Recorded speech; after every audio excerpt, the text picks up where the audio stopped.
Hello and welcome everyone to VV studies. आज हम international business environment का एक इंपॉर्टेंट टॉपिक पढ़ने वाले हैं जिसमें कि हम बेसिकली एमएनसीज के बारे में बात करेंगे और दूसरा टॉपिक हम इसमें लेंगे इंडियन इकोनॉमी। तो पहला टॉपिक जो हमारा एमएनसी का है, जैसे मैं पहले ही बता चुका हूँ, एमएनसी क्या होती है? Multinational corporations. मल्टीनेशनल कॉर्पोरेशंस मतलब ऐसे बिजनेसेस या फर्म्स जो कि एक कंट्री से ज़्यादा में अपने बिजनेसेस करते हैं और किसी एक कंट्री में अपना जो उनकी मेन पेरेंट कंपनी जहाँ पर एस्टैब्लिश होती है वहाँ पर वो अपना हेडक्वार्टर्स बनाते हैं। फॉर एग्जाम्पल जैसे इंडिया में अगर हम अंबानी के एम्पायर की बात करें तो उनके लिए पेरेंट कंपनी कौन सी हो गई? इंडिया, ठीक है, यहीं पे इनका हेडक्वार्टर्स है, बट वो दूसरी कंट्रीज में भी अपना बिजनेस करते हैं। Same goes with Tata Motors. तो टाटा मोटर्स कहाँ का बिजनेस है? इंडिया का, बट वो अपने ऑपरेशंस बाहर की कंट्रीज में भी करता है। बट अगर हम टाटा का एक और वेंचर देखें जिसमें आता है JLR बिजनेस, तो उसका हेडक्वार्टर्स बाहर है और वो इंडिया में भी बिजनेस करता है। अब ऐसा क्यों? बिकॉज इंडिया टाटा मोटर्स जो है वो इंडिया में मेनली बिजनेस इसलिए करता है क्योंकि उनका मार्केट यहाँ पे मेन है, बड़ा मार्केट शेयर है उनके पास में। ऑन दी अदर हैंड जो JLR बिजनेस है, जैगुआर लैंड रोवर का बिजनेस जो है वो इंडिया में अभी बहुत कम प्रोपोर्शन पे है और जो कुछ यूरोपियन कंट्रीज हैं वहां पे उसका प्रोपोर्शनेट ज्यादा है। अब MNC से हमें यहाँ पे एक इंपॉर्टेंट टॉपिक पढ़ना है, that is flexibility of an MNC। कि MNC अगर वर्ल्ड में कहीं पे भी ऑपरेशंस करती है तो उसको किस किस तरीके के एडवांटेजेस या किस तरीके की फ्लेक्सिबिलिटी मिलती है। So first is in the mode of transfer. Mode of transfer क्या है? मतलब अगर आज किसी एक पेरेंट कंपनी को दूसरी कंट्री में अगर मनी इन्वेस्ट करना है तो वो किस किस तरीके से कर सकता है। सो बेसिकली जैसे इन्वेस्टमेंट के दो तरीके होते हैं, इक्विटी और डेट के फॉर्म में हो सकता है। तो इक्विटी इन द फॉर्म कि जब आप डायरेक्टली उसमें कंपनी में इन्वेस्ट करो as a shareholder. Debt मतलब क्या है? आपके उनको लोन कर रहे हो और उसके अगेंस्ट में आप इंटरेस्ट उनसे चार्ज करोगे। तो आप दोनों तरीके से उस किसी भी कंट्री में as a part of MNC आप इन्वेस्ट कर सकते हो। Next is timing of transfer. Timing of transfer का मतलब यहाँ पे डेट या आर से मतलब नहीं है। टाइमिंग ऑफ ट्रांसफर मतलब कि आपके पास में अगर आप जैसे आज मान लीजिए आप कहीं पे आप एक रिटेलर हैं, आप होलसेलर से माल परचेज करते हैं तो उसमें वो आपको है ना कुछ क्रेडिट टाइम देता है कि आपको एट फ्रंट फीस पे नहीं करनी है, आपके पास कुछ दिन देगा वो कि आप अपना सामान को सेल ऑफ कर लो फिर मेरे को दे देना। तो आपको हफ्ता, 10 दिन, 15 दिन, कहीं कहीं पे 1 महीना भी आपको क्रेडिट टाइम मिल जाता है। So same goes with the MNC कि जब आप किसी MNC के साथ में बिजनेस कर रहे हो तो उनके पास अपॉर्चुनिटी रहती है कि जब उनका पास में कुछ क्रेडिट टाइम रहेगा, पहली चीज़ क्या है? जब उनका शिपमेंट हो तब वो आपको पे कर सकते हैं, जब आप ऑर्डर प्लेस करो तब वो आप पे कर सकते हो, या फिर आप कुछ शिपमेंट होने के कुछ दिन और उनको दे दोगे जैसे कि वो उस प्रोडक्ट को सेल कर पाए और फिर वो आपको पे कर सकते हैं। And the last is value of N affiliate. Value of N affiliate बहुत इंपॉर्टेंट टॉपिक है और ये अगर हम अभी एट प्रेजेंट देखें 2023 में तो ये बहुत ही ज़्यादा करंट टॉपिक चल रहा है क्योंकि बहुत सारी कंट्रीज को इससे बहुत ज़्यादा प्रॉब्लम होती है। अब इसमें एक्चुअली होता क्या है? एज ए MNC आप एज अ पेरेंट कंपनी या हेडक्वार्टर्स आप उस कंट्री में बनाते हो जिस कंट्री में टैक्सेस आपको कम पे करना पड़ते हैं। जैसे अगर हम India as a developing country की बात करें, बहुत सारे अफ्रीकन नेशंस की बात करें जो कि अभी डेवलपिंग नेशन है या फिर अंडर डेवलप्ड नेशन है, तो उनके लिए बहुत ज़्यादा ज़रूरी कि उनकी कंट्रीज़ में MNCs आएँ और उनकी कंट्री में एम्प्लॉयमेंट भी जनरेट करें, मार्केट जनरेट करें, plus at the end of the day वो गवर्नमेंट को टैक्सेस भी पे करें ताकि उससे वो कंट्री का इंफ्रास्ट्रक्चर और डेवलप कर पाएँ। बट प्रॉब्लम क्या होती है कि इंडिया में MNCs आ तो जाती हैं बट वो अपनी पेरेंट कंपनी के हेडक्वार्टर्स जो है वो किसी ऐसी कंट्री में बनाते हैं जहाँ पे टैक्सेस बहुत कम होते हैं या फिर नेग्लिजिबल होते हैं। जैसे स्विट्जरलैंड हो गया या फिर वेस्ट साइड की कुछ और कंट्रीज हो गई जो कि अलाउ करती हैं कि आप अपनी एक सब्सिडरी बना लो या फिर अपनी पेरेंट कंपनी को ही वहाँ पे उनका नाम एस्टैब्लिश कर लो, तो आपका रजिस्ट्रेशन सिर्फ वहाँ पे होगा, आप ऑपरेशन दूसरी कंट्री में कर लेना। तो इससे क्या होता है कि उस कंट्री के जैसे स्विट्जरलैंड है तो वहाँ पे आपने अगर अपनी कंपनी को रजिस्टर कराया है तो फिर अगेन आपको टैक्सेस में बहुत ज़्यादा बेनिफिट हो जाता है। बट जिस कंट्री में आप ऑपरेशन कर रहे हो लाइक इंडिया, उस कंट्री के गवर्नमेंट को वहाँ पे नुकसान हो जाता है। So coming on to the next topic that is Indian economy. अब इंडियन इकोनॉमी की अगर हम बात करें before 1990s and after independence, that is from 1947 till 1970 India में ग्रोथ नेग्लिजिबल थी। दैट इज बिकॉज क्योंकि जब हमें इंडिपेंडेंस मिली, पहली चीज़ हम अपने गवर्नमेंट को स्टेबलाइज करने की कोशिश कर रहे थे। सेकेंडली इंडियन गवर्नमेंट के पास बहुत ज़्यादा पैसा नहीं था जो कि वो इन्वेस्ट कर पाए।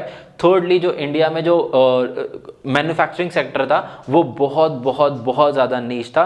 तो मैक्सिमम लोग जो अपना बिजनेस देखते थे या तो वो फार्मिंग से होता था या तो फार्मिंग रिलेटेड कुछ काम होता था। सो बेसिकली हमारी जो पूरी इंडियन इकोनॉमी थी वो एग्रीकल्चर एग्रीकल्चर बेस्ड ही थी, आज भी है बट आज अप्रॉक्सीमेटली 55% है। उस टाइम पे अप्रॉक्सीमेटली 80 to 90% हमारी जो यूथ है वो एम्प्लॉयड किसमें थी, एग्रीकल्चर में, जिसकी वजह से ऑब्वियसली एग्रीकल्चर बहुत तेजी से ग्रो नहीं करता है, तो हमारी इंडियन इकोनॉमी भी कछुए की रफ्तार से चल रही थी टिल 1970s। फिर 1970s के बाद इंडिया में कुछ जैसे ग्रीन रिवॉल्यूशन आए, वाइट रिवॉल्यूशन आए, जिसमें कि हमने एग्रीकल्चर एंड कैटल फार्मिंग को बहुत ज़्यादा मोटिवेट किया, प्रमोट किया। फिर हमने इंडस्ट्रियल रिवॉल्यूशन लेकर आए, जिससे कि इंडस्ट्रीज को इंडस्ट्रीज भी ग्रो करना स्टार्ट कर गई। तो 1970 से 1990s तक इन चीज़ों में थोड़ी growth I, but still Indian economy उतनी ज़्यादा ग्रो नहीं कर पा रही थी। तो 1990s टू 1992 में हमें फिर उस टाइम पे आके हमें अपनी इकोनॉमी को ओपन करना पड़ा। ओपन करना मतलब कि हमारी कंट्री ने लॉन्च किया उस टाइम पे एलपीजी मतलब कि liberalisation, privatisation and globalisation. So basically अब इंडिया में कोई भी आके बिजनेस कर सकता था, इंडिया से कोई भी जाकर बिजनेस कर सकता, इंडिया में बाहर के प्रोडक्ट आ सकते हैं, इंडिया से बाहर प्रोडक्ट जा सकते हैं। सो बेसिकली इससे क्या होगा, ease of doing business, India के लोगों को बिजनेस करने में आसानी होगी। बाहर से कोई आके अगर बिजनेस करेगा तो उसको भी बहुत ज़्यादा एडवांटेजेस दिए जाएंगे। और ये over the period of time, मतलब अगर हम 1990 से 2023 की बात करेंगे तो इसमें और एडवांटेजेस दिए गए हैं बहुत। जैसे अगर हम टेस्ला, आईफोन की बात करेंगे तो उनको हमारी जो गवर्नमेंट है वो बहुत सारे ऑप्शंस दे रही, बहुत सारी सब्सिडीज दे रही कि आप इंडिया में आओ, अपना मैन्युफैक्चरिंग प्लांट सेटअप करो, जैसे कि इंडिया में एम्प्लॉयमेंट जनरेट होगा, इंडिया की इकोनॉमी और बूस्ट होगी उससे। तो अब यहाँ पे कुछ हमारे पास ग्रोथ रेट्स हैं, जैसे कि अगर 1994 में देखें तो उस टाइम पे इंडिया की जो कॉफ़ी प्रोडक्शन था उसमें 2.4% की ग्रोथ आई थी in the terms of export, जो इंडिया बाहर की कंट्रीज को एक्सपोर्ट करता था। Same goes with the tea कि 13.7% एक्सपोर्ट बढ़ा था टी का उसी पर्टिकुलर ड्यूरेशन में, and then 9.1% of trade was increase in spices. पहले भी अगर हम देखें तो पहले भी स्पाइसेस का बहुत हुआ करता था बिफोर 1947, बट धीरे धीरे इसको और प्रमोट करा गया और फिर स्पाइसेस को आगे 1990s के बाद में और ज़्यादा बूम मिला। उसके बाद 6% वर्ल्ड ट्रेड ऑफ आयरन, मतलब इम्पोर्ट एक्सपोर्ट अगर हम दोनों मिला लें तो जो टोटल 6% ऑफ ट्रेड होता है आयरन का वो इंडिया से ही होता है। Next coming on to the balance of payment. Balance of payment क्या होता है कि एज अ कंट्री आप कितना नेट इम्पोर्ट और एक्सपोर्ट कर रहे हो, that is your balance of payment. जैसे कि हम यहाँ पे एग्जाम्पल से समझते हैं 1991 का अगर हम फाइनेंशियल ईयर देखें तो उस पर्टिकुलर ईयर में इंडिया ने कितना इंपोर्ट किया था दूसरे नेशन से, तो that sum was amount 24,075 billion crore. So this was total amount of import that we have done, ठीक है, जो बाहर किसी भी कंट्रीज मंगवाया हो सकता है यूरोपियन, यूएसए, वेस्टर्न कंट्रीज कहीं से मंगवाया हो, तो this was the total amount. And in the same financial year हमने एक्सपोर्ट कितना किया था 18,143, this was our export total.